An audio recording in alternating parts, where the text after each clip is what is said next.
Hey everyone, and welcome to my 29 graphic novels in 29 days reading challenge vlog.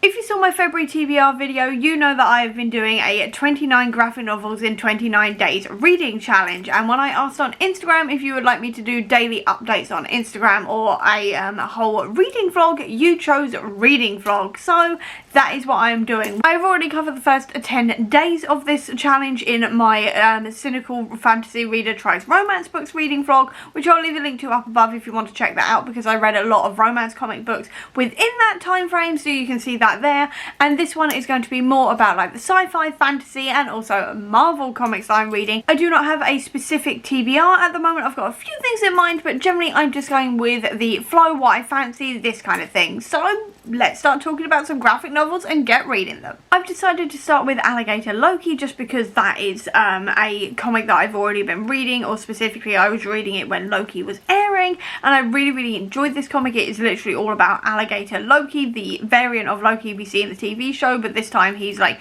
interacting with the main Marvel comic universe, and it's just funny. There was a few updates, so I decided to start reading it. This time they're on the beach, and for some reason Loki's wearing socks with sandals, and I'm like, excuse you, Loki is too fashionable to be wearing socks with sandals. Just put it out there. Loki is too fashionable for socks with sandals, but everything else, I am loving this so far. They're all on the beach. It looks like it's a good time. Alligator Loki is here, and a whole load of others are here. It's great, but why is Loki wearing sandals with his socks? Or socks with his sandals, I mean. Yeah, why is he wearing socks and sandals?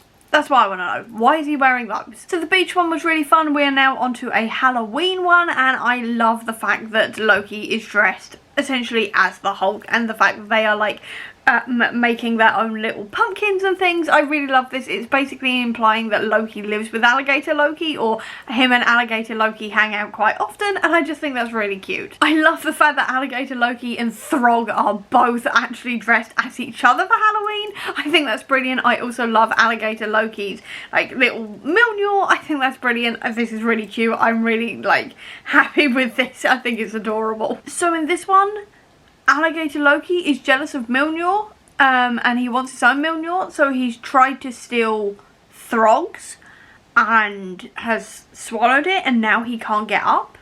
And it seems like they're going to be trying to message Doctor Strange to try and get his help. Does this mean Doctor Strange is going to turn up in this? Because I'm here for that. I am always here for Doctor Strange and Loki teaming up together in any way, shape or form, so fingers crossed we're going to see Doctor Strange and Loki here, because I need that in my life. I desperately need that in my life. We got Doctor Strange and Clea. Yes, I love it. I love it when Clea is also here, but I love just in the background you can see Stephen trying to lift like Alligator Loki, and he can't do it because he's got Mjolnir inside of him, which means he literally cannot move.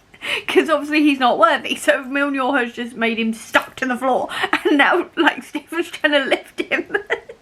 It's just really funny. I really want to see this in live action now. I really want to see this in live action. And now they're also having dinner as well with Doctor Strange and Clea, and I'm like, I'm gonna need this in a film. I would love to see like Thor, Loki, Doctor Strange and Clea all having a meal together, or just hanging out together. Like, I don't like the fact that Alligator Loki is sad about this, but I love the fact that they are all hanging out. It's like, this just doesn't usually happen in the comics, so I really love that they are all hanging out and being like friendly with each other, because that's not what we get in the MCU. I really wish it would, because these are two of my favourite characters, and I would love to see them interact more than the I've been falling for 30 minutes bit, but happy with this. Very happy with this scene. I'm just imagining the things they're talking about and things, and I am loving it, though I kind of wish Alligator Loki was involved, because he looks sad, and I really don't like him sad, because that can sometimes cause trouble.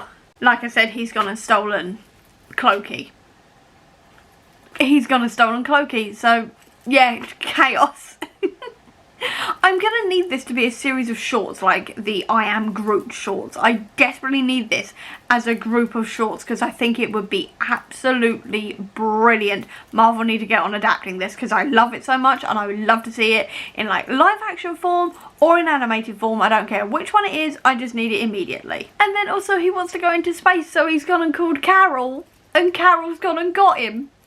I love the fact that in like this universe everyone loves Alligator Loki, whereas in the TV show, they're all just a little bit like, yeah, he's a Loki, we don't know how this has happened, but he's here now, so we're going for it. I love the fact that in the comics they're all like, yeah, we've got Alligator Loki, it's fine, we'll all hang out with him. I've now finished Alligator Loki, and this was such a fun series of comics, just like it was last time. They are entirely child friendly because there is actually no words on this. They're infinitely scrolling and there are no words on this further than the occasional like Loki or whatever. You don't really get that many words, so you can literally read this to like babies upwards and there'll be nothing like scary in there or anything, and it's just a fun sort of like thing you can read as a family, I think, which I absolutely love. And this was just such a fun series, and I am giving it 5 stars because I have such a good time with this. This is officially my first 5 stars of the year. I loved it. And now I am still 3 days behind on this reading challenge, so I'm going to read a little bit more in terms of comics and things just to catch up a little bit, because a weekend happened in between these 2 vlogs and I just didn't read anything because quite frankly I was busy and then ill. So I am now having to try desperately to not read all of the Deadpool comics and Wolverine comics I can get my hands on, because at time of filming the Deadpool and Wolverine trailer came out 2 days ago and I haven't stopped thinking about it. Like, literally, I haven't stopped thinking about it. If you follow me on TikTok, you will have seen all of the things I've been posting about theories and, like, Easter eggs and everything else, and just my plain excitement for Deadpool and Wolverine. I've been waiting for this film ever since it was announced, like, 2 years ago now. I've been waiting for Hugh Jackman to come back as Wolverine, well, since he left in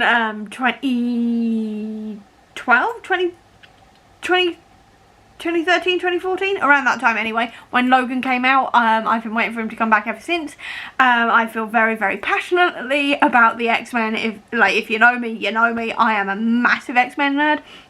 So, in my excitement, I'm having to try desperately to not read every Deadpool and Wolverine comic I can get my hands on, because I'm trying desperately to save them for July, when the movie comes out.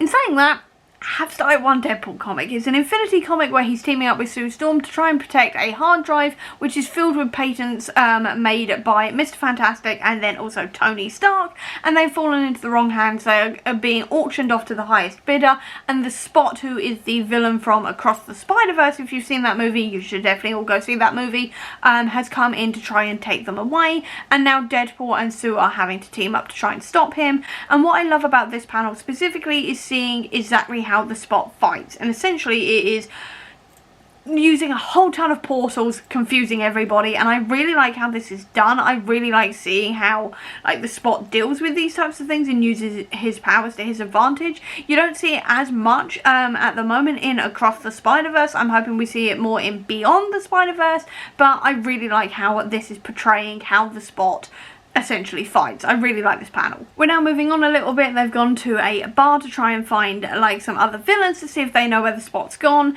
and the Invisible Woman is invisible at this point, and Wade is pretending he's got finger gun powers, which means that he can fight people from far away by just pointing finger guns at them. I just think that is just perfect 100% Wade Wilson bonkersness. I love that so much. I love that he is doing that and he's going like, oh yeah, it's the finger guns and I'm like defeating you with my finger guns, because with Deadpool you never know what he's going to come out with, you never know what he's going to do next, and it would make sense that he could just point finger guns at someone and then they get hit with some kind of force when actually it's Sue Storm, but they don't know that because she's invisible. I love this fight scene so much. I love Sue's comment here of being like, this is karma for stealing that rocket with Reed. Like, I love how much, like, she's like, I've got to work with Wade and I don't want to, and she's just like, so done with this. I love how done she is with Wade. I love it so much. I also love that this is how Wade has tried to fight the Spot, by kicking him where it hurts, and the Spot has just opened up another portal and Wade has kicked himself where it hurts.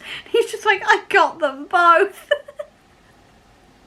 Just, again, Wade brings out such childish natures in me. I can't quite explain it, but Wade always brings out the childish giggles in me, to say the least. I just really love this. And he's like, I've got them both. Like, I'm such a child, but Wade always makes me laugh. It always makes me laugh. Sue saying, sweetheart, I am the muscle. I love it. Sue is so assured into who she is as a person and her powers and everything. I love that she's like, I am the muscle. I do not need the thing with me because I am the muscle. I love this bit of girl power, love it. But then also we remember that Sue can sometimes be scary, because what she's doing right now is putting like an air bubble inside the Spot's face, and she's like, I've just made it a few millimeters bigger. I'd think about crawling down one of your stupid spots right now, because she's like making it bigger and bigger and bigger, and essentially what that could do is kill him. And I'm like, girl, your powers are scary, because I didn't really think that Sue would do that, or could do that for that matter.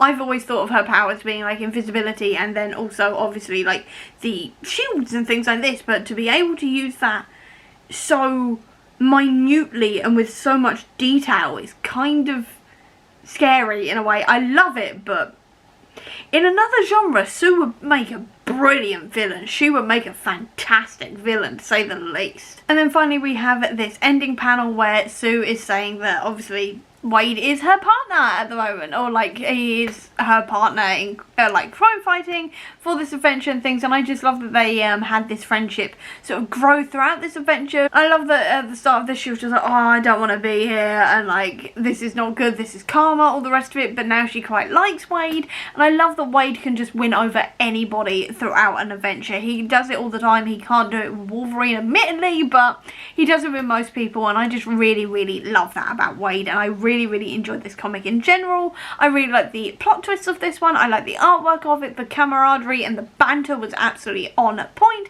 I'm giving it 4 stars because I wish it had been a little bit longer, but apart from that, brilliant run, loved it. And now that I've finished that Deadpool comic, I'm now going to go on to some Madam Web stuff, because at time of filming, Madam Web is coming out this week, and I'm not gonna lie, I'm not the most excited I've ever been, because I've seen some of the reviews, and the reviews are not good for Madam Web, to say the least, so I'm kind of not really that excited about it, because it's not even set within like the MCU or any recognisable Spider-Verse at the moment, so I'm just sort of iffy on it. Like, I will be seeing the movie, and I will probably talk about the movie on here when I've seen it, but I'm not like rushing out to go and see it. But in saying that, I still need to do some blog posts for it for the Comic Book Sanctum, so it's about time I got some read so I can get some of that like information that I need, this kind of thing. I will say that there aren't actually that many like Madam Web specific comics on Marvel Unlimited at the moment. They don't even have like her first appearance from what I can tell, which is going to be a little bit awkward,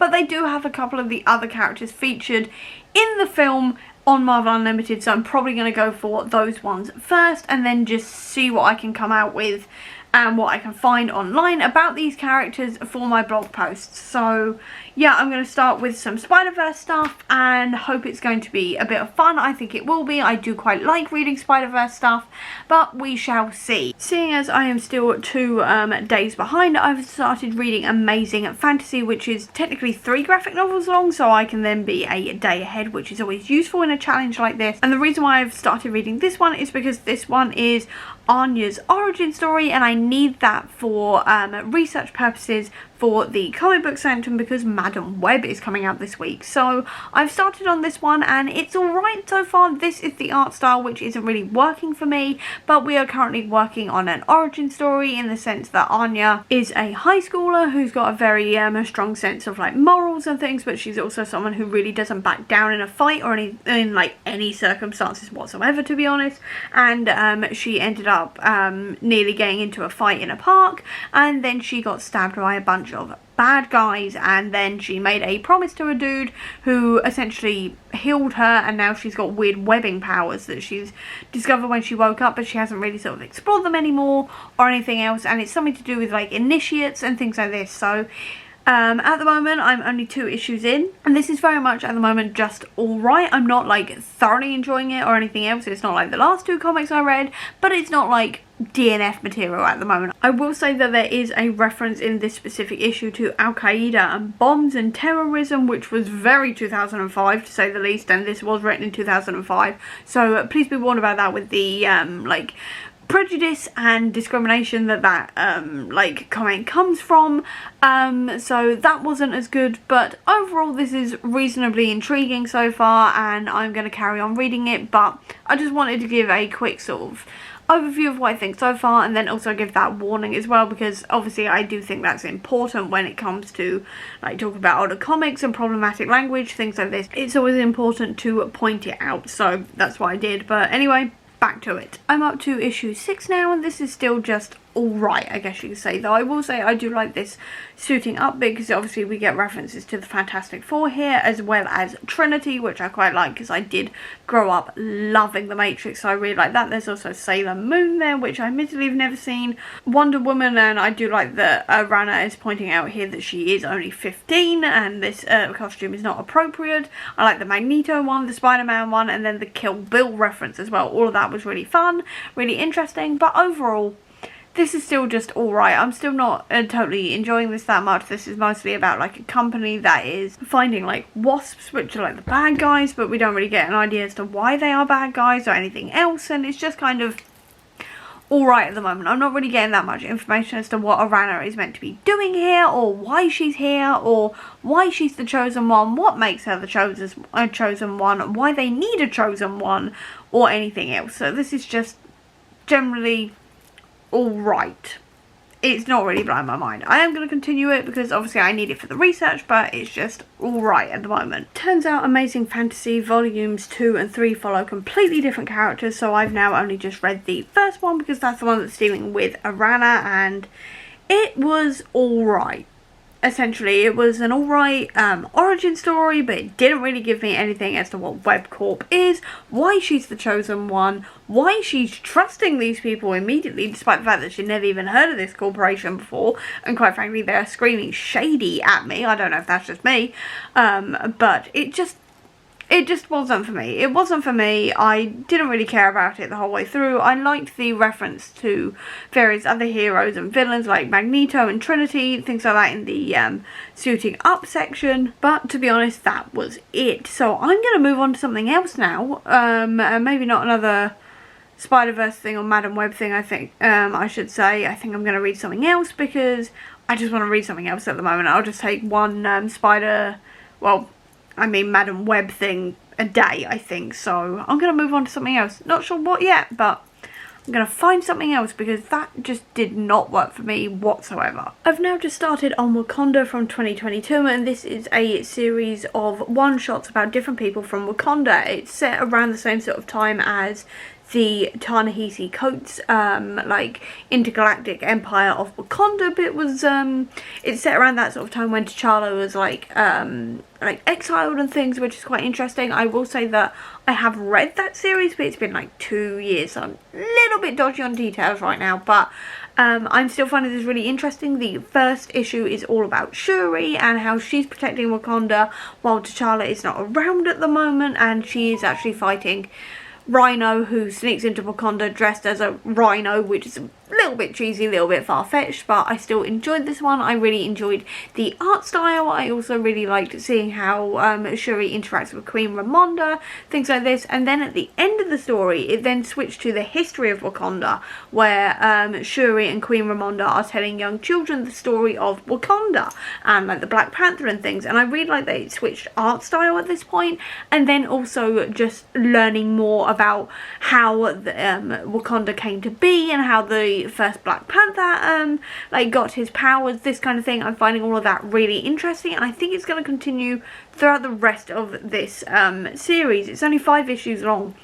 It's already really fascinating, and each one's going to focus on a different character, and the next one is focusing on M'Baku, which is quite exciting because I really like M'Baku as a character. So definitely going to continue on with this series. Definitely an improvement on Amazing Fantasy, to say the least. M'Baku's and also Killmonger's stories were not as interesting, but I will say that the history of Wakanda stuff is still really, really intriguing to me. But what I will say is that this is the second time a Wakandan has teamed up with an Avenger-like team who have got very, very like familiar powers to other like Avengers that we see in like more modern times, I guess you could say. So I find that really interesting that this keeps on happening. I'm really, really enjoying that aspect of it, and I am still really enjoying like seeing more of Wakanda and various different Wakandan characters who don't generally get the spotlight, and then also finding out more about the history of this place as well, because it's also like brilliantly done. I love how this is being told, and I'm just generally really enjoying this, even if some of these characters are not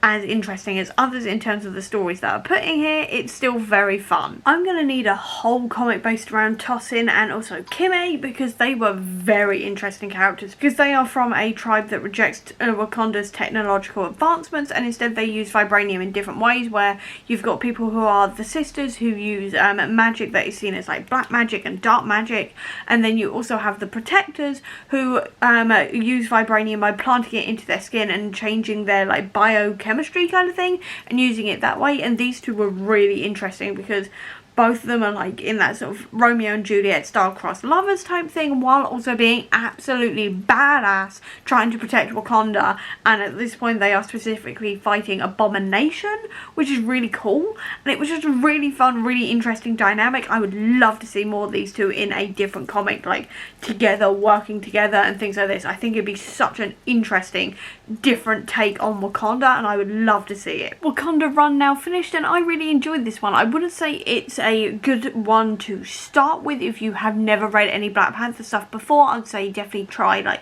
Rise of the Black Panther instead, by the same author, Evan Narcisse. But this was still a pretty good run for me, who has read quite a few things. I would definitely recommend it if you've read like the Intergalactic Empire of Wakanda, things like this, because you do get like different perspectives on different characters and seeing like how they're coping with T'Challa's exile, this kind of thing. You also see a bit more to do with like Okoye as well, which is great because you can never go wrong with a bit of Okoye, and also have a bit more information about the previous Black Panthers and how Wakanda was formed in the first place. And overall it was just a really good time, and I'm giving it a solid 4 stars. And now I've run out of time for today to read anything more, but to be fair, I'm now fully caught up, so I'm pretty happy with myself. As for tomorrow, I'm probably going to carry on reading some more like Madam Web based stuff and start making some blog posts, but I will decide what I'm going to be reading tomorrow, so I'll start reading that tomorrow when I get there. I'm having another wet hair don't care kind of day, and also I've just painted my nails, and I mean, look at that. Every time, every time, it just goes everywhere. I've been painting my nails solidly for like, I don't know, 10 years now or something ridiculous, like every day for the last 10 years, and I still cannot for the life of me not get it everywhere. Anyway, I've now just written my first Madam Web blog post. I've decided I'm only going to be covering the 2 Madam Webs, and I'm not gonna like cover everybody, because to be perfectly honest, I really can't be bothered, to be honest. And I've decided that I'm not going to see the movie either, because I've seen the reviews, and no, like I've seen the reviews and I've decided that I'm not going to be going to the cinema to go and see this movie. Instead, I will wait for it to come out on like streaming or something and watch it that way, because I don't want to be watching it. Quite frankly, I just don't not want to be watching Madam Web, because it just sounds like a really bad time, and considering there's a whole bunch of roadworks where I am, which means I've got to go majorly out of my way just to get to the cinema, I've decided to skip it.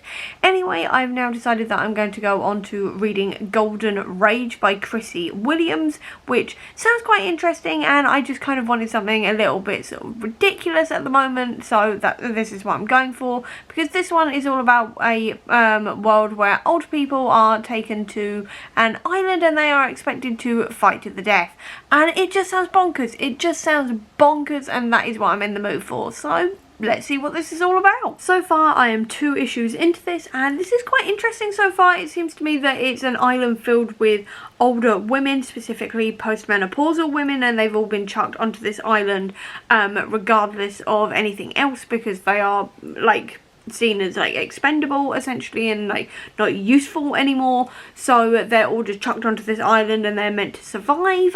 We are following a group of older women who have rescued a younger woman who has had a very early menopause in her 30s, and they're trying to save her from the Red Hat Gang. And while we haven't got much explanation as to what the Red Hat Gang is so far, or like why this has happened and why everyone has decided that they are chucking older women onto this island, I'm still quite intrigued. I'm still quite enjoying this. I'm quite enjoying like just finding out more about this island as we go along and seeing like more about these characters and things. I will say that I haven't quite gotten all of their names yet, but I'm still quite enjoying this one. It's a very interesting concept, but I do kind of want a little bit more explanation as to why this is happening, because we haven't had much of one yet, so I'm hoping that's going to happen in the next few issues, because I'm a little bit confused as to why this is happening, but definitely an interesting concept to start with at the moment. One thing that I'm really loving about this is that each issue starts, or ends I guess you could say, with a quote from Golden Girls, and I've never seen Golden Girls in my life, but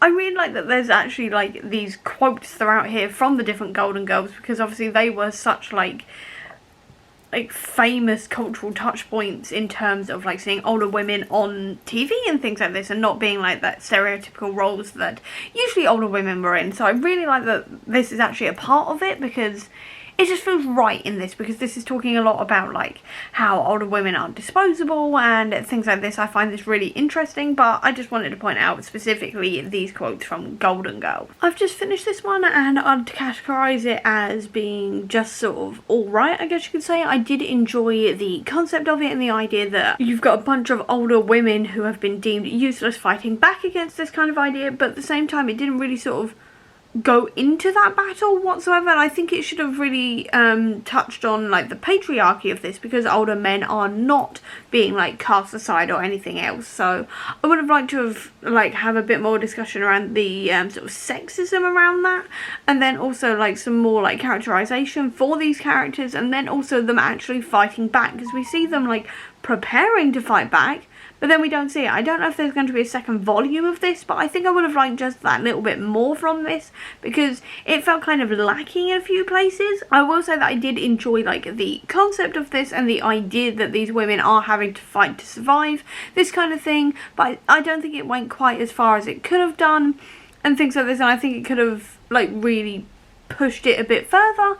But overall it was just alright, and I did reasonably enjoy it, but I think it could have gone further, like I said, so I'm giving it 3 stars. At time of filming yesterday, the Fantastic Four cast was announced. We've got Pedro Pascal, we've got Joseph Quinn, we've got Vanessa Kirby, and then Ibon Moss Backrack. Again, I apologise right now if I've mispronounced that, and they are our Fantastic Four, which is so exciting, and now it just makes me want to read all of my Fantastic Four.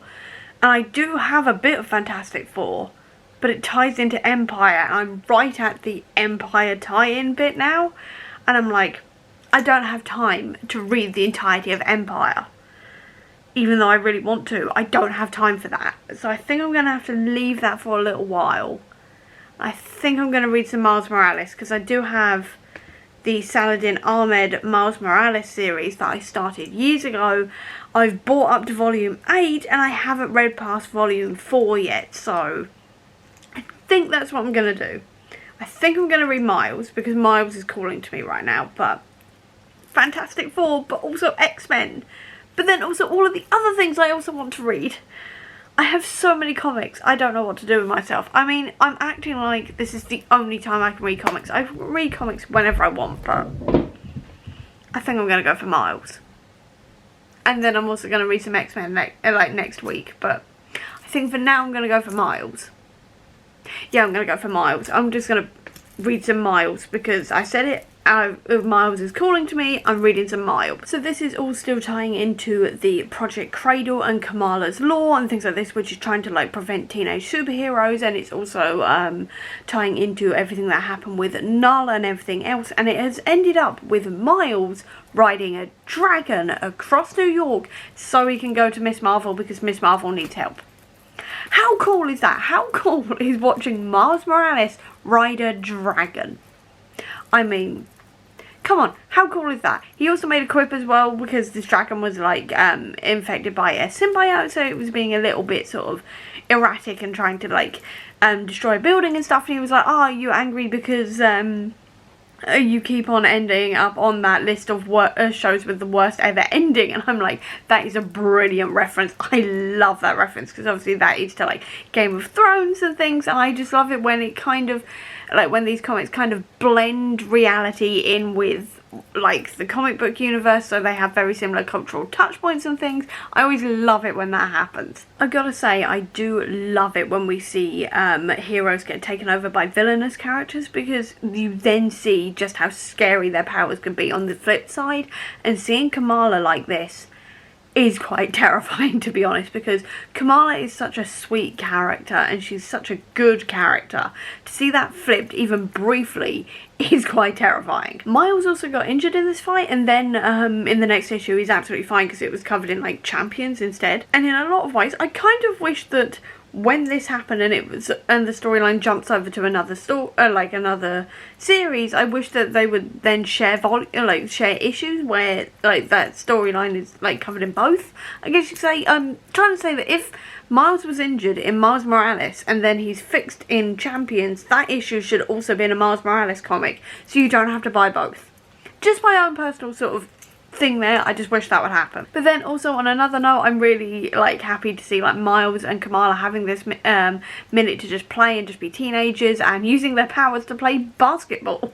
Like I would love to see like a whole thing that's kind of like a Looney Tunes Space Jam type thing where a whole bunch of superheroes just play basketball together, no holds barred, powers are a free-for-all. I think it'd be great because this panel and this whole section was just really good fun. I'm now reading volume 6 of this Miles series, and I just want to point out this bit here where Miles as Spider-Man is talking to a mother, and the mother is using they them pronouns for their child, and I just really love this really subtle like non-binary representation in here.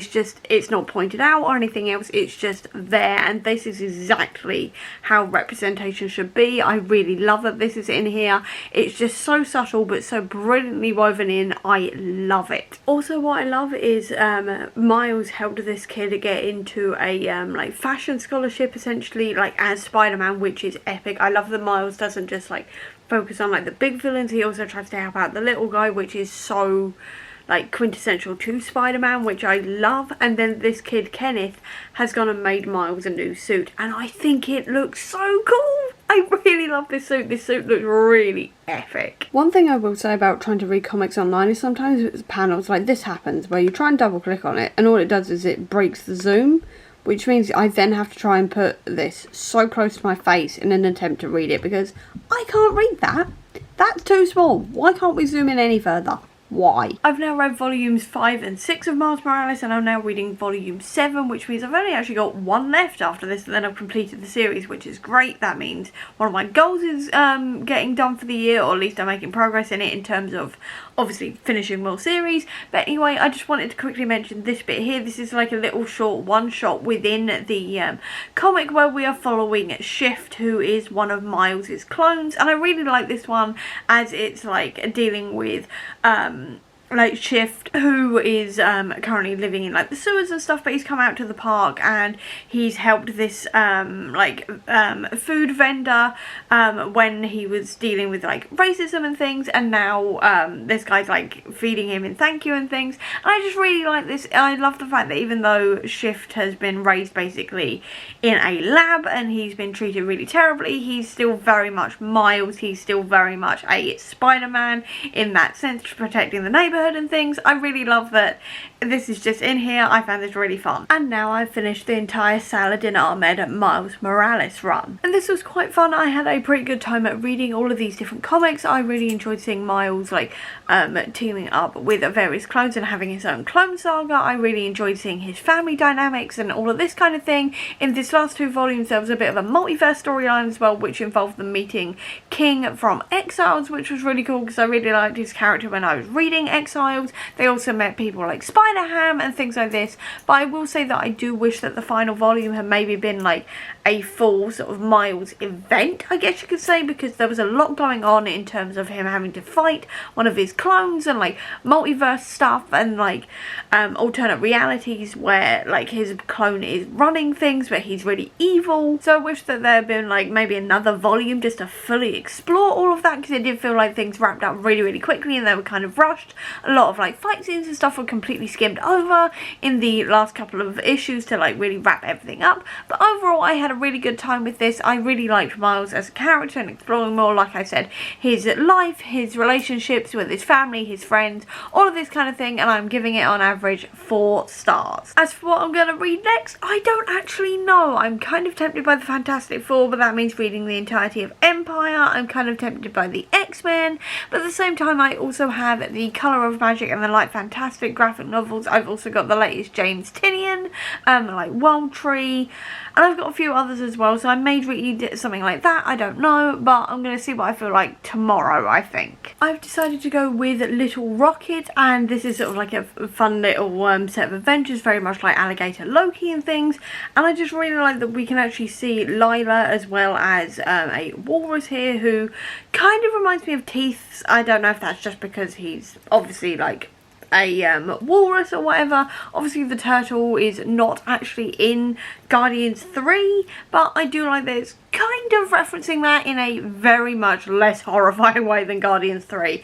And I'm just like really liking this. You can already see that it's very much Rocket's got these very, very strong friendships with these people. They're celebrating his birthday.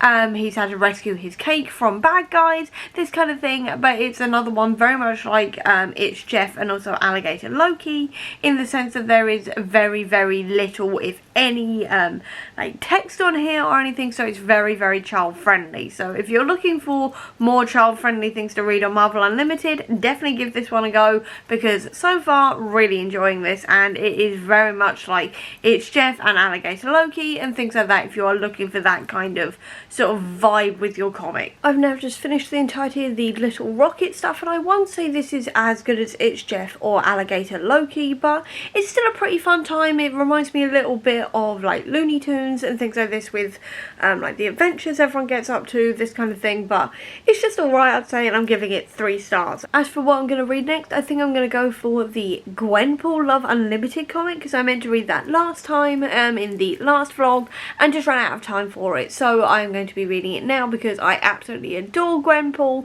and this one is discussing her sexuality and her realising that she is aromantic and asexual, and I'm really interested in that story. I want to see like how it pans out, this kind of thing, so I'm gonna give it a go and see what I think about it. So this comic has started out with Gwenpool setting up her own little meet cute, because she's like, I've been surviving off of like cameos and like background appearances and things like this for ages, and I want to be back again into the main comic universe and have my own comic, because if you don't know, Gwenpool is essentially sort of like Deadpool, but she can control her story and this kind of thing. She's really, really cool. She's initially from our world, who then gets sucked into the Marvel universe, and she's essentially me. It's the only way I can describe it. She is a massive, massive fangirl, so she is now living her best life on Krakoa, and so she's now setting up her own meet cute, because she's like, whole lot of people getting romance comics, I want in on this, essentially. So she has done that.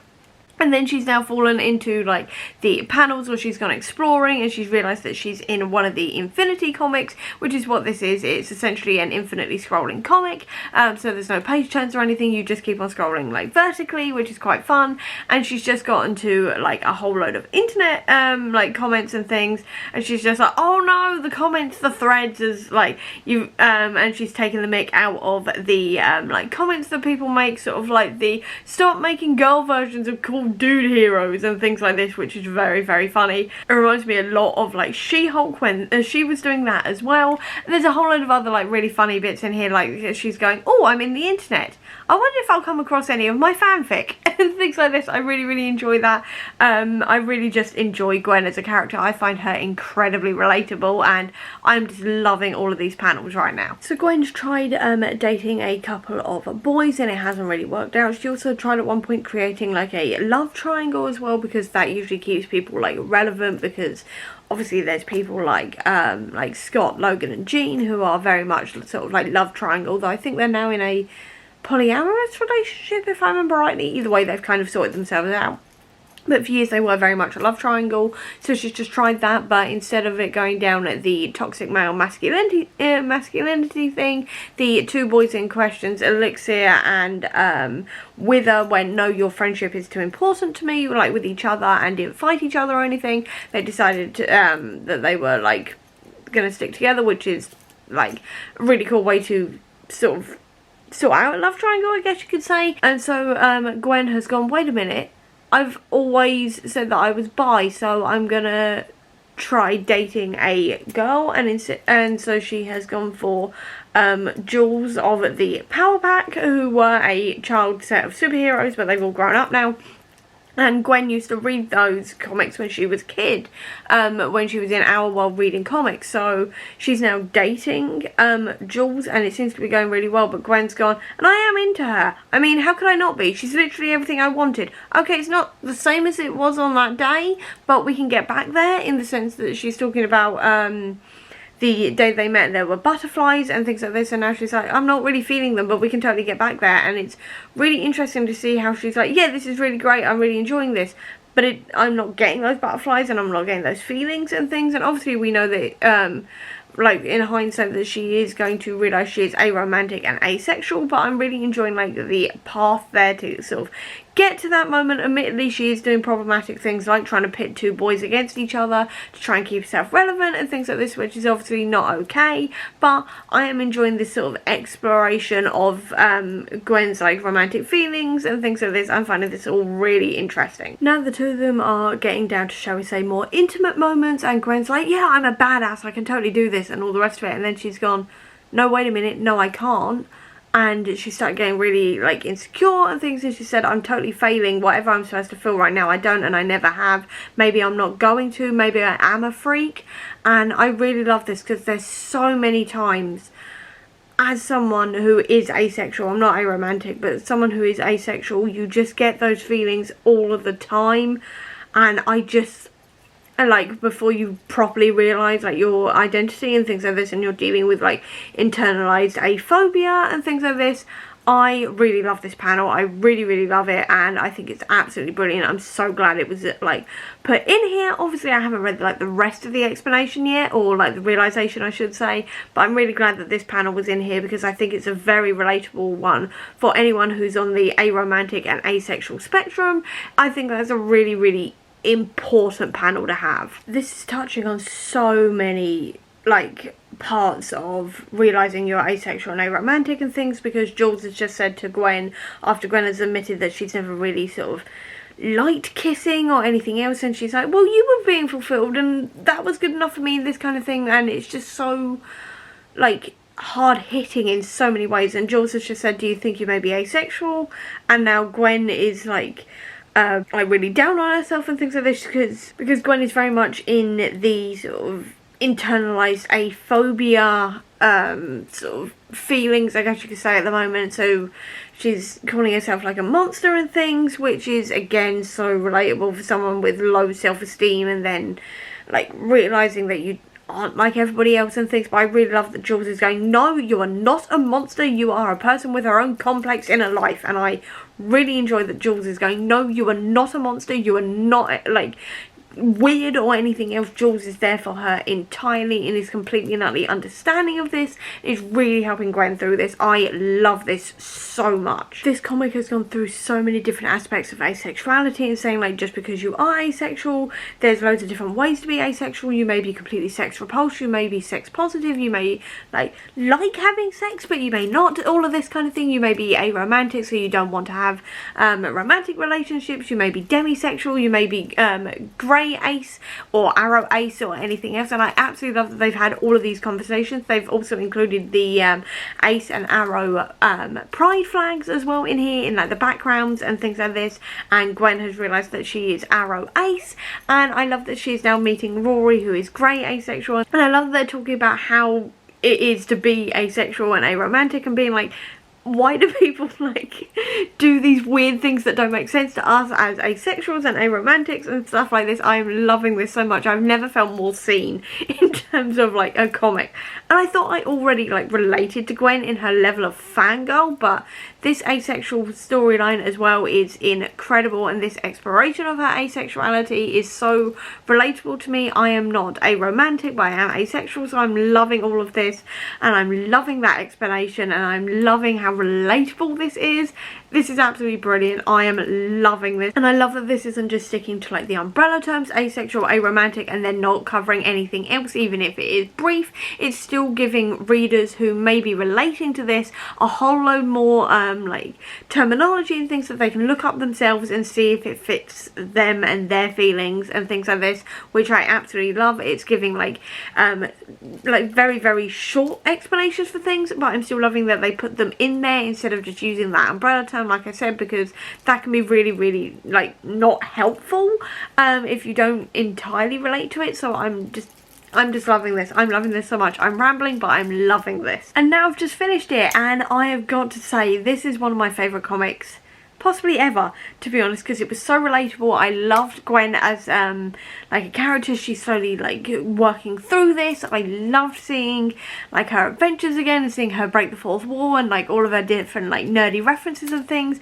All of it was so relatable on so many levels. Jeremy Whitley has done a fantastic job with this. He has written this story, and he's also done a couple of Nadia Van Dyne stories, who is also asexual, though I don't know if they specifically like explore that or not, but either way, he's written a couple of asexual storylines so far, or asexual characters I should say, and from what I've seen, he has absolutely nailed it each time. So I don't know if he is asexual himself, but I do really appreciate that at the very least he has done a lot of research into this, and it feels very sort of real and like relatable and things.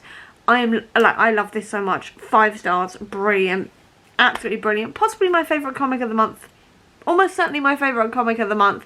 Brilliant. Like I said, 5 stars. Genius. I loved it. So it's currently 25 to 9 in the morning, and I am sat here trying to buy McFly tickets for their 21st anniversary show. And currently the O2 waiting room is not working. It was supposed to open at 8:30. An entire fandom were panicking. I mean, the tickets don't go on sale till 9, and I'm whispering because no one else is awake right now. So I apologise if this has made the sound go weird, but stress, so much stress. Waiting room is now open. Got 10 minutes. Wish me luck. I got the tickets. I'm right at the back. I don't care. I have tickets. So today I've decided to go for Helstrom, Son of Satan Equinox, because I love Helstrom. I really missed him recently because he's like the son of Satan kind of thing. He's a really cool character. He did have a TV show, but it was cancelled after 1 season, which sucked, and I have admittedly not read any of his comics in a long time, so I decided to give the one comic I do own a go just to see what I think about it, and then also get it off my TBR. And I'm really enjoying this so far. I can't like show you much of it though, because there's a lot of like blood and violence and gore and things like this, and obviously I don't want to be showing that to anybody who may be triggered by it, but I can show you this bit here because Helstrom is going down into various possible hells to try and find, shall we say, a certain part of Osiris, the Egyptian god, so he can be resurrected. And he's just saying like being topside and down under, things like time and space and reality get non-linear, and my brain just went, from a non-linear, non-subjective viewpoint, it's more like a big ball of wibbly-wobbly, timey-wimey stuff, because if I hear about time, space and non-linear, that is where my brain goes immediately. I know it's not meant to be a reference to that, most likely, but it is in my head. That is a reference to Doctor Who in my head. And now I've just finished Helstrom, and this was a pretty fun one, I would say. It's very explicit in terms of blood. It's also talking a lot about like sex and this kind of thing, so please be warned about that. There is a lot of blood, there is a lot of talk about death as well, and hell, at like various different hells, like the Christian hell, there's also the Egyptian one, things like this. There's a lot of talk of all of these kind of things. There's a lot of talk of grief and a hell of a lot of blood and a lot of violence, but I had a good time with it in the end. I especially enjoyed the fact that this had an Egyptian god twist on it, because I usually expect Helstrom to just go down the traditional like Christian and like Catholic types of demons and this kind of thing, but instead this went into like Egyptian gods and things like this, which kind of made me miss Moon Knight in a lot of ways, because obviously Moon Knight is very Egyptian god based. But overall this was a pretty good time. I had a good time with it. I would say if you don't really know much about Helstrom further than the fact that he's the son of Satan, you could probably still read this, because I know very much like the basics about Helstrom, and I still managed to read this just fine, and overall it was a pretty good time, and I'm giving it 4 stars. I've now just finished World Tree by James Tynion, and this was dark as hell. So what this is a sort of sci-fi contemporary type thing where there is a website called World Tree, and it seems to take people over and then they end up basically just going on killing sprees, and they are essentially sort of mind controlled into doing this for a better world. And we are following the people who shut it down 20 years ago in their teens, and now they're trying to stop it again because it's just come back online. And we're also following 2 reporters and 2 FBI agents who have also gotten involved in this, and this was dark as anything. I literally cannot open this to show you anything because there is so much like graphic stuff in here of these murders, of blood. There's also nudity, there is sex scenes, all of this kind of thing. So I'm not going to open this up and show it to you just in case anybody doesn't like blood or gore or anything. I definitely count this as like a horror because there's definitely those horror elements to it, but I am absolutely sucked in entirely now. This is brand new at the moment. I think this only literally came out like last November, so I don't think it's going to be time yet for another volume. But I really hope another one comes out soon because I'm so intrigued by this. I want to know what World Tree is. I want to know how they're going to stop it. I want to know more about these characters, all of this kind of thing. This was so good. My only complaint is, why do the bad guys have to be naked, and why is the bad guy specifically a naked woman? Like, and I mean, loads of others are also wandering around naked as well, who are like doing the killings and things, but they are very brief shots, whereas nearly every single time we see the woman in question, who is our main sort of bad guy, you usually seeing her boobs at the very least, if not everything else. And I'm just like, why do we have to do the nudity thing? I do not understand why we have to do the nudity thing, but everything else, absolutely brilliant. 4 stars. I'm going to need more of this immediately because this was so engrossing and so good. Today I've decided to start Project Norton because it's Friday and I am not actually in the middle of a book. I'm going to try and read a couple of things today so I'm sort of caught up for the weekend. But for now I'm currently reading Project Nought, and this is quite interesting so far. I'm only literally this far in, but I'm already liking the art style, and I'm also quite intrigued by the premise because we're following a guy called Kieran who seems to have like a pen pal, and he's just gone off on a bus, and then the bus has crashed and he's woken up in the year 2122, which is quite intriguing. Obviously I'm only, like I said, like a few pages in, like 10 pages in or something, but definitely intrigued so far. So I've just finished the first chapter and we've already been introduced to like all of our characters, and the fact that these these people from 1996 have been pulled through to 2122 just for like research purposes for historians and like history students. That's the word I was looking for. So they can learn from contemporary sources like what the time was like and things like this.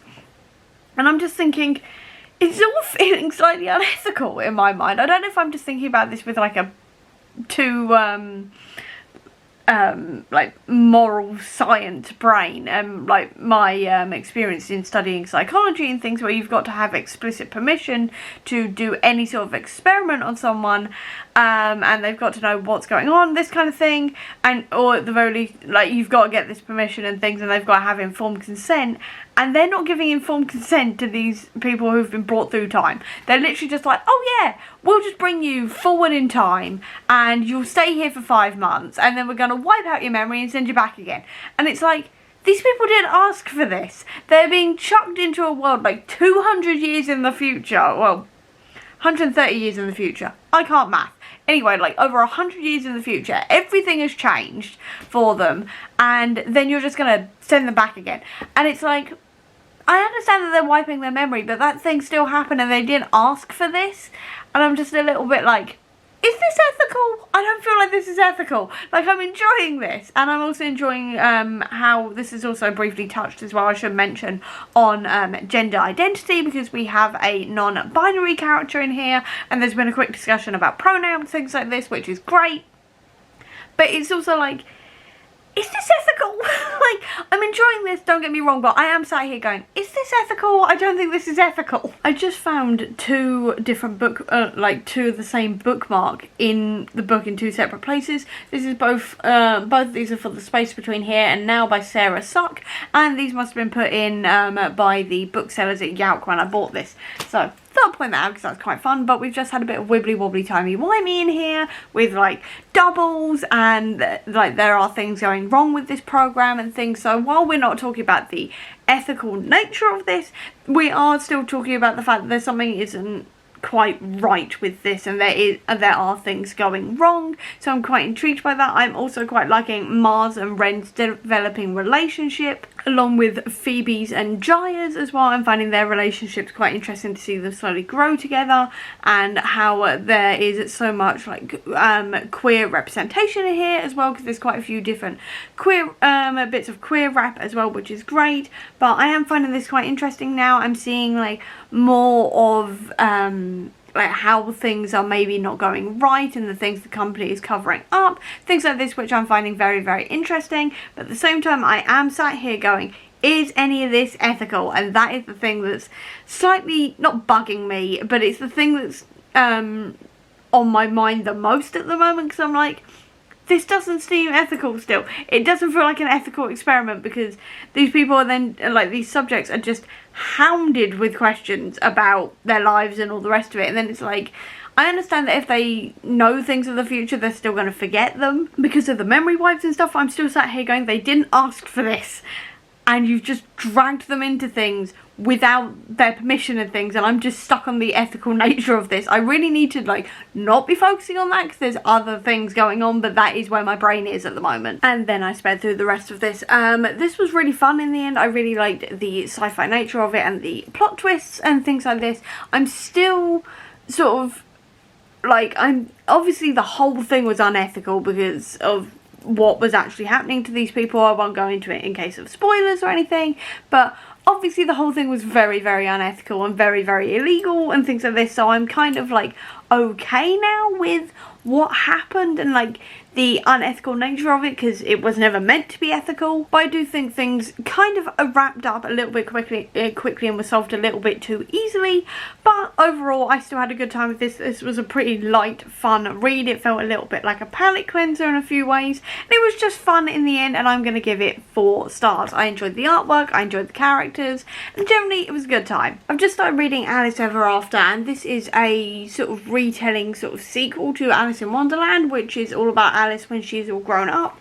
And I've just gone through the first like issue, and this is quite interesting. It's quite an interesting setup. Alice is now an adult, and she essentially is using drugs to escape back to Wonderland. Her family obviously are very much not approving of this and things like this, and so it's an interesting setup. But what I will say is that I do like as well the hints to Wonderland throughout here, even when Alice is in the real world. So you see her here with I'm guessing the owner of Sacred Heart Hospital, and she's very clearly the Queen of Hearts. So I'm just wondering like who else is going to be in this. It's already got that sort of like weird fantastical vibe that you get from Alice in Wonderland, but so far it's a linear storyline, which I'm really glad about, because I'm generally not a fan of how Alice in Wonderland is told, with its very sort of jumpy narrative where it sort of feels like Lewis Carroll came up with an idea and then just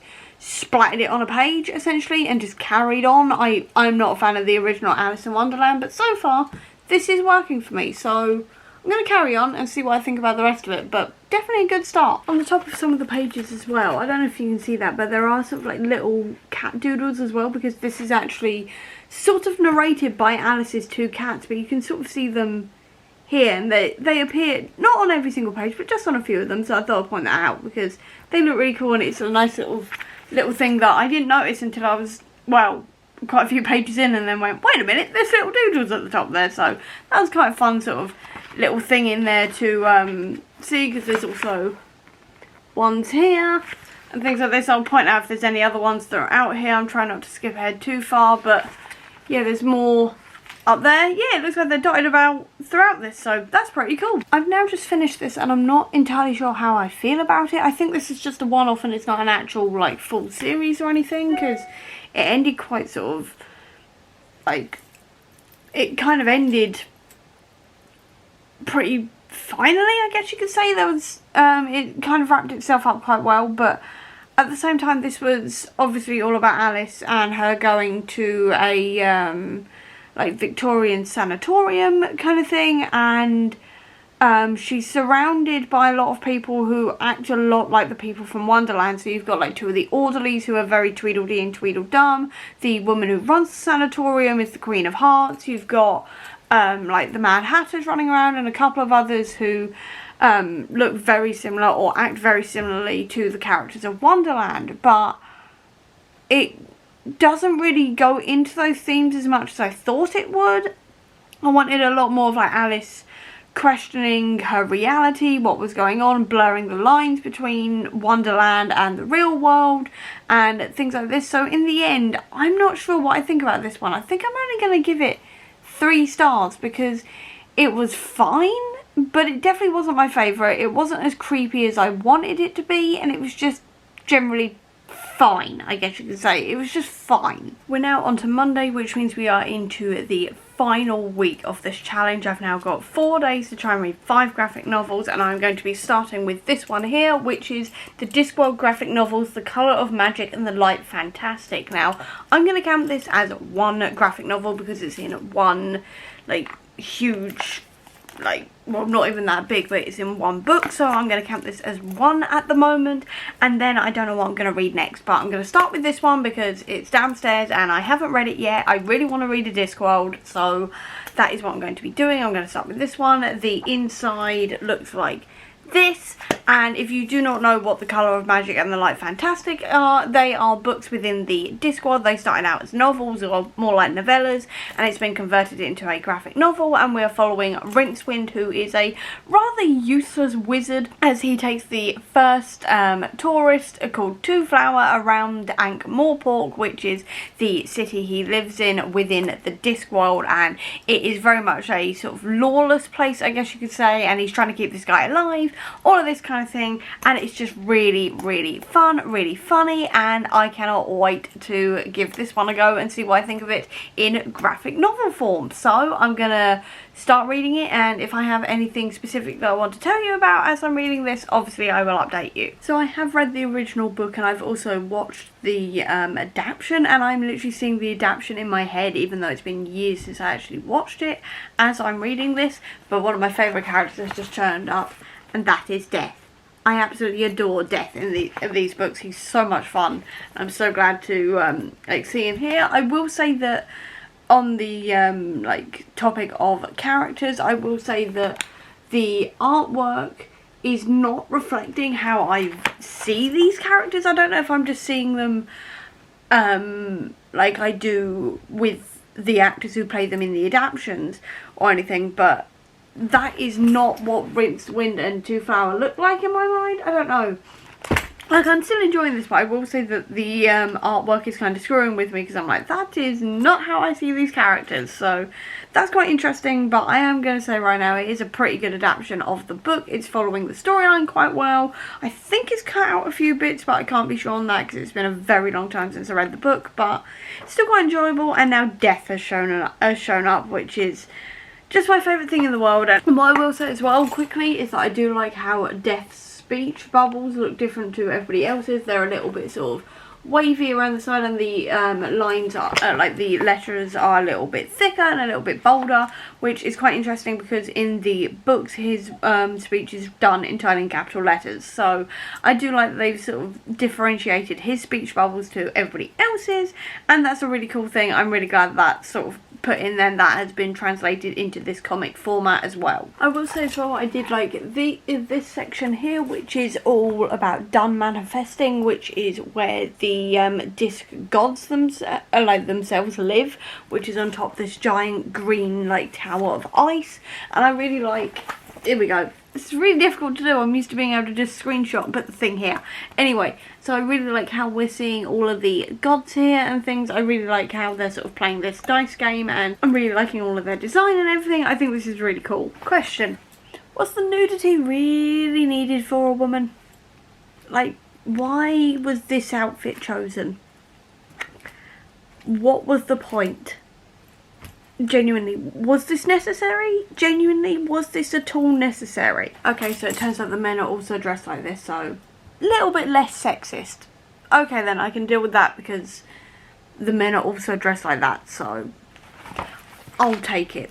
Because if it's a thing for like those people and both men and women are dressed like that, I can deal with it because it doesn't feel as sexist. But still not sure, but feeling a little bit better because, like I said, the men are wearing the same thing. I've now finished the Colour of Magic and I'm about to go on to the Light Fantastic, and I have decided I'm going to count this as 2 separate graphic novels just because they're quite long and I don't have that much time today and I'd like to be caught up. So anyway, this was a pretty good adaptation of the first book. The artwork still continues to be quite nice. I will say it's not my favourite in the world, but it's still quite fun, and it's a pretty good adaptation. I do think they have cut out a few bits maybe. There's a few bits that I'm sort of remembering, but I don't know if that's just because they changed some bits for the adaptation or what.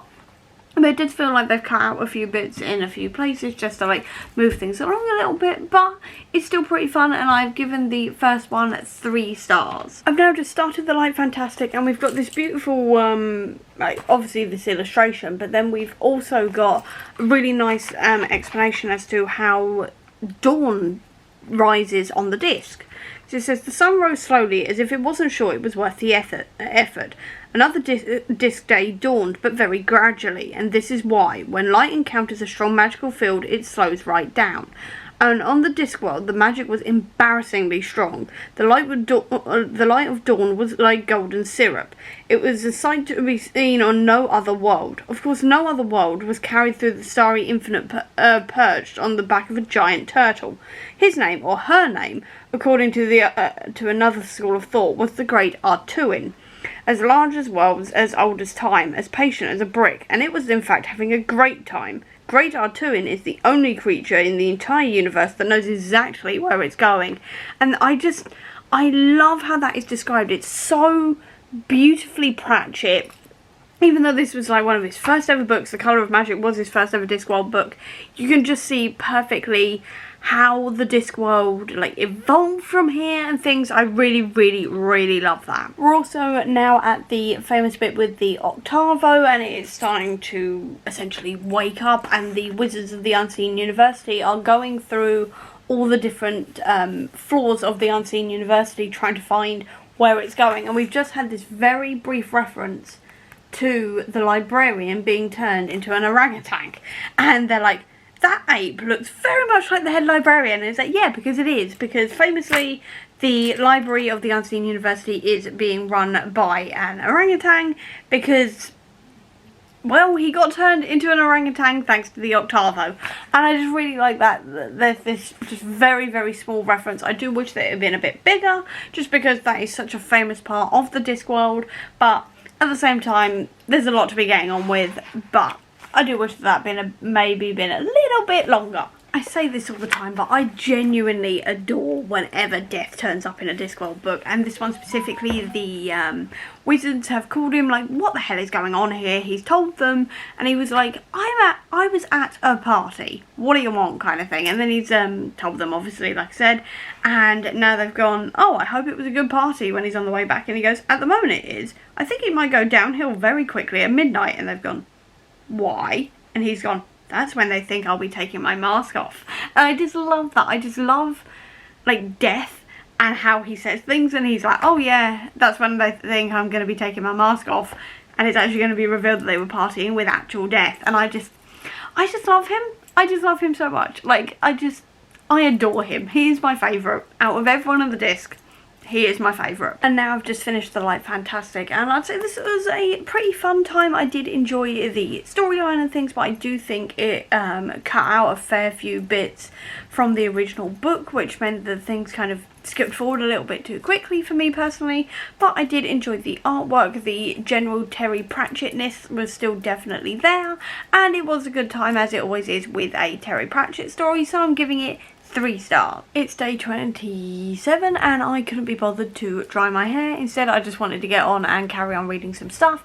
So I've decided to, instead of going for X-Men, I went for Shuri by Nnedi Okorafor. This one was done in 2018, so around the same sort of time as the first Black Panther movie came out, if I remember rightly, and this one is sort of giving you more like movie-based Shuri compared to the comics, while still being within the comic canon. And this is really fun, really interesting. This one is focusing on the idea of T'Challa has gone missing through a wormhole 2 weeks ago, on like a mission that he went on with Manifold, who is actually a mutant, funnily enough, and they have been missing for 2 weeks, and now people are obviously starting to get a bit worried.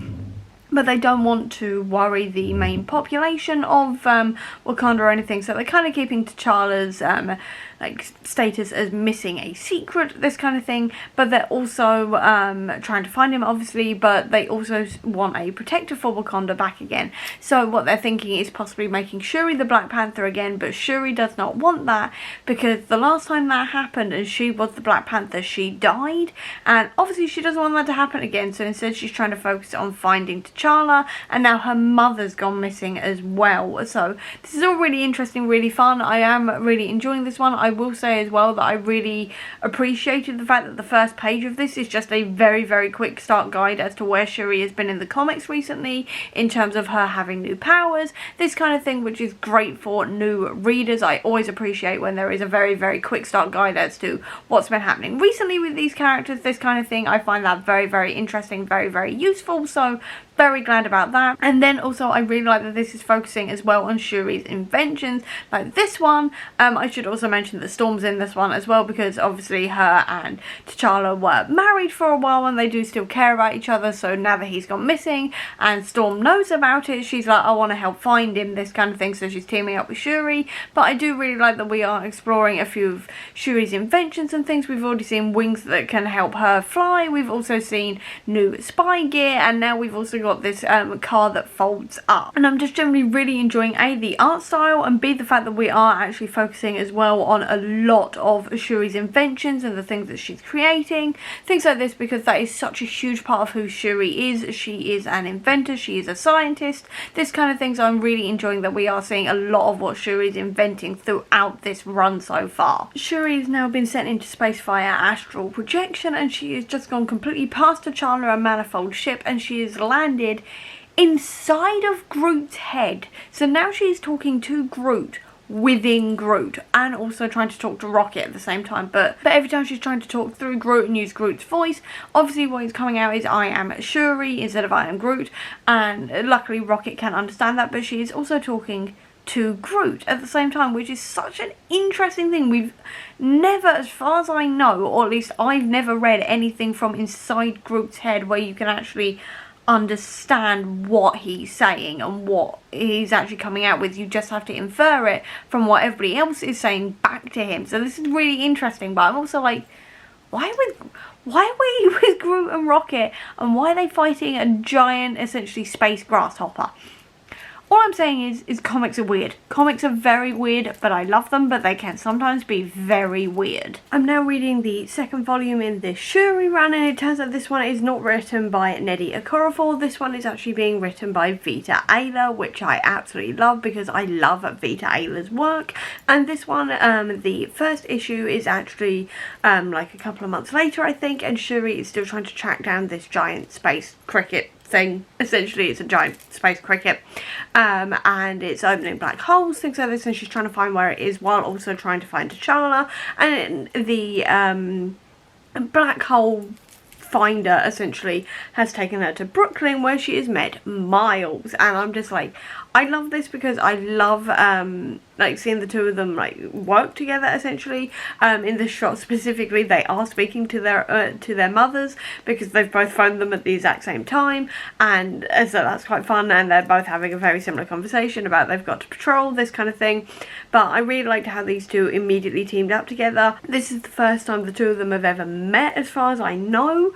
Well, actually it is, because Shuri actually says, I didn't know there was another Spider-Man, and Peter saying he knows who Shuri is immediately. He's watched some of her tech talks and things like this, and obviously T'Challa is very, very famous, things like this, so he knows who she is, and she's kind of getting to know who he is, which is quite fun. But I just really liked how immediately in battle they immediately started working together, and they were immediately in sync with each other, knowing what to do, how to help each other, this kind of thing. And I'm really excited to see if this is going to develop further, because so far I really like their relationship. It's only been going on for like a couple of panels so far, but I already quite like their relationship, and I'm hoping this is going to evolve into a full friendship going forward, because both of them I think are very similar in a lot of ways, so I would love to see more of these two. But definitely is a good opening start to this second part to this series. I must say I am really not a fan of the artwork in this at all, because this is meant to be Kamala, and I'm like, that looks nothing like Kamala, and I really hate this artwork. I really hate it. I love where this story is going. I'm enjoying like the Shuri, Kamala and Miles team up, but this artwork is really not doing it for me, to say the least. I will say the story is now being a little bit iffy in terms of like how ridiculous it is, to be honest. But I did want to quickly point out this bit here, which is a extract from Stan's soapbox from November 1968, and this is something that Stan Lee used to do at the back of all of the comics and talk about important issues of the day, and these were put into these comics when Stan Lee died. As you can see by the bottom, Stan Lee forever, and this one is talking about bigotry, and I love what this one has to say. It says, let's lay it out right on the line. Bigotry and racism are among the deadliest social ills plaguing the world today, but unlike a team of costumed supervillains, they can't be halted with a punch in the snoot or a zap from a ray gun. The only way to destroy them is to expose them, to reveal them for the insidious evils they really are. The bigot is an unreasoning hater, one who hates blindly, fanatically, indiscriminately.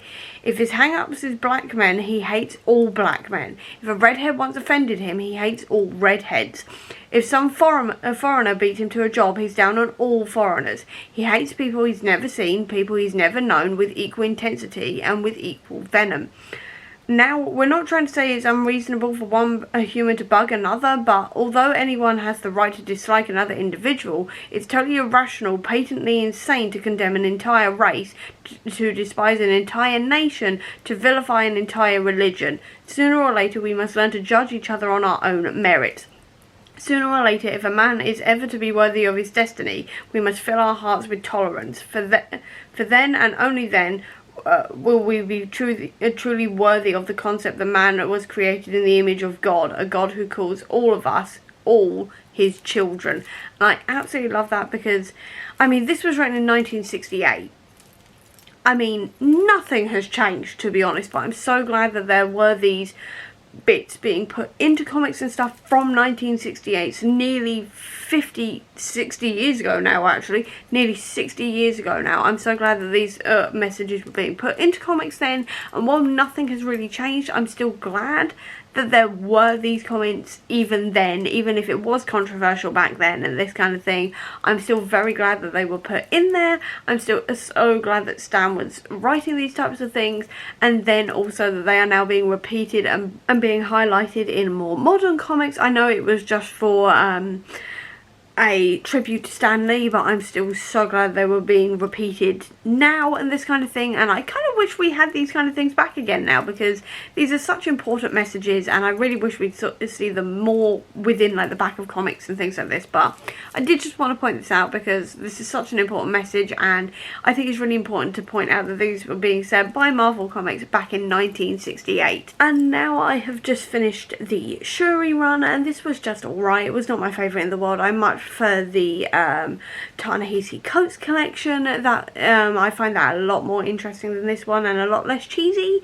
This one was rather cheesy in places, I won't lie. It felt very sort of it just felt very sort of random, I guess you could say. It felt very much like they were trying to, it felt very much sort of like it was being written for children but also a YA audience at the same time, and it just didn't work for me in the end. It was just alright. I enjoyed seeing Shuri talk with Kamala and Miles, but at the same time I did not enjoy how Kamala was drawn. I also wanted a bit more of an explanation as to where T'Challa has been, but that ties into another series, so I'll probably have already read that one actually by now. So probably, yeah, I think I've read that one, so that's fine, but I would have liked more of a tie-in to that run and things like this. So in the end it was just alright. It was not my favourite in the world, but I'm going to give it 3 stars because the artwork was not my favourite and also the storyline was just alright, I guess you could say. So like I said, 3 stars. And now we are up to day 28, which now means there is only 1 day left, and hopefully I'm going to be getting in the post today the Tales from Fairyland by Skottie Young, which is sort of a offshoot from the I Hate Fairyland series, so I'm hoping to read that as my final comic to end this on a high. So hopefully that arrives. If it doesn't arrive in time, then I will decide on something else to end this on a high. But I mean, we're nearly there. We are nearly at the end of this challenge, which is very exciting because while I love reading comics, I'm a little bit exhausted. So there's that, but definitely we're heading towards the end of this challenge. But I'm kind of sad to see it go, but at the same time I'm kind of not. I don't know. But yeah, I'm just hoping to end this on a high with a Skottie Young comic, but we will see if it arrives. If it doesn't, I'll find something else to read that I know I'm going to enjoy, but at the very least, I'm going to end this on a high. I am determined. We are officially in the final day of this reading challenge. It's the 29th of February and I'm about to read my 29th comic, and that is the unbelievable, unfortunately mostly unreadable and nearly unpublishable Untold Tales of I Hate Fairyland. And this is a series of 12 new Untold Tales based on the I Hate Fairyland series. It's all written by Skottie Young. It is drawn by a whole load of people, and I'm just very excited to read this one. This literally arrived yesterday.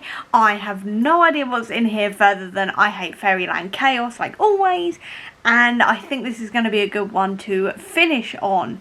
In some ways I kind of want to read another comic after this as well, just to make it a full round 30, but I've got a lot of things to do today, so I don't think I'm going to have time to do that. But it is time to finally read the final comic of this challenge, and I am very excited, a little bit exhausted, kind of glad it's over after this one because I'm a little bit exhausted, like I said, but I'm still really happy I've done it, and I'm now going to come and read this one because this is going to be good. I've got a good feeling about this. I love I Hate Fairyland, I love Skottie Young, so let's finish off on a high.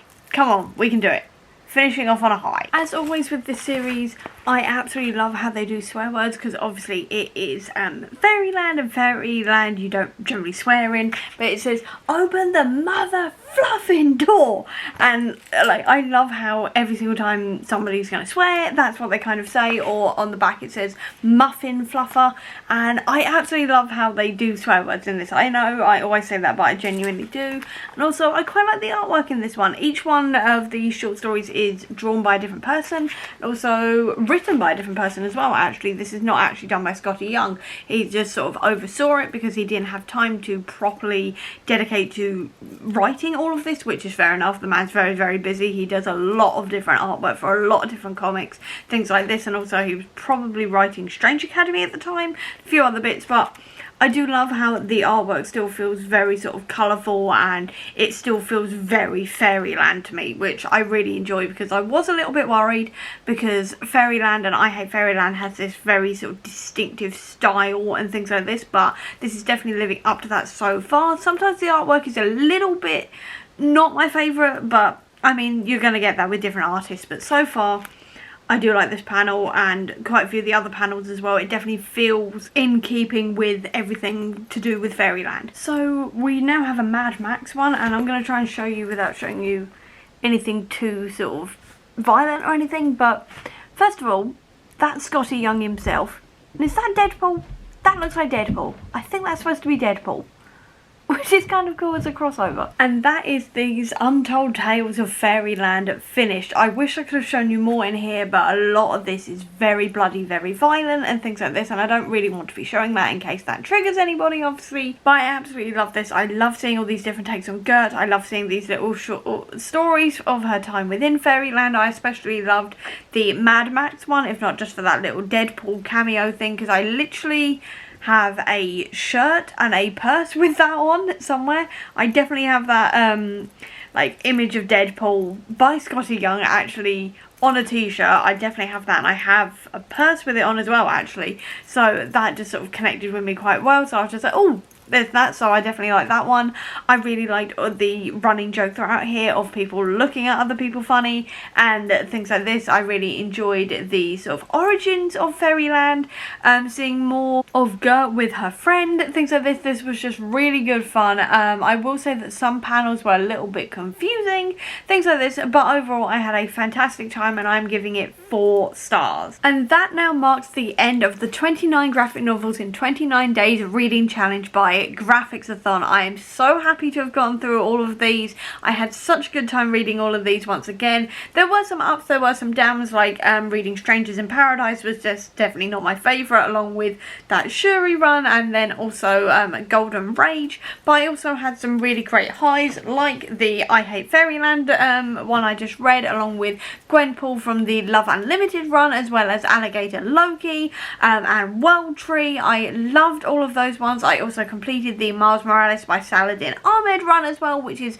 fantastic. I did not get to Trials of X at all, which I'm kind of sad about, but I still managed to complete a whole load of graphic novels and kind of clear a few off my list as well, including some that have been on my TBR for a very, very long time. So overall, I'm really, really happy with how this went. So yeah, it was a pretty successful February in terms of reading graphic novels. So overall, I have had a fantastic time doing this, and I hope you had as much fun watching this vlog as I did making it. So with that, I hope you did enjoy this video. If you did, please do give me a thumbs up. Comment down below, tell me a graphic novel you've recently read and enjoyed. I'd love to know. Or if you don't have that much time, leave me a book stack emoji down below to let me know that you were here. I'll also leave a link as well down below to all my social media if you want to check it out, including to the Comic Book Sanctum, which is my website dedicated to Marvel Comics, which is filled with reading guides and explainers and all of this kind of thing, to everything to do with the Marvel comic universe, if you're interested in that, as well as a link as well down below to my Etsy store, which sells bookish merch if you want to check that out as well. Or if you just want to see any more of my videos where I inevitably read yet more graphic novels, please click subscribe here, and over here will be the link to my previous video. But until next time, everyone, bye!